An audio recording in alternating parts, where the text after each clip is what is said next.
Καλησπέρα σας κυρίες και κύριοι. Επιτέλους αρχίζει η παράσταση.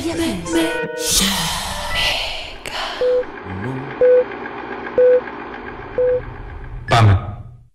Έχω τη τιμή να ανακοινώσω το αποτέλεσμα της διεξαχθήσης ονομαστικής ψηφοφορίας. Εψήφισαν συνολικά 278 βουλευτές. Επί της αρχής, ναι, εψήφισαν 199 βουλευτές. Όχι εψήφισαν 74 βουλευτές, παρόν εψήφισαν 5 βουλευτές. Συνεπώς το νομοσχέδιο του Υπουργείου Οικονομικών έγινε δεκτό επί της αρχής κατά πλειοψηφία, με ευρύτατη πλειοψηφία. Επί του άρθρου 1, και εδώ εψήφισαν και τα υπόλοιπα άρθρα 278 βουλευτές.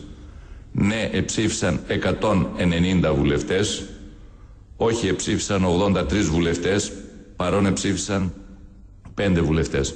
Συνεπώς και το άρθρο 1 έγινε δεκτό κατά πλειοψηφία, με ευρύτερη πλειοψηφία.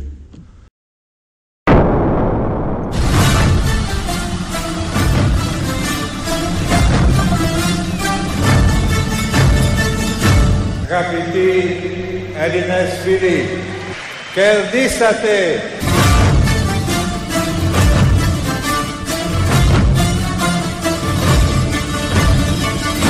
Πετύχατε με λαμπρότητα το δύσκολο στόχο. Ευχαριστούμε Αθήνα, ευχαριστούμε Ελλάδα, ευχαριστούμε.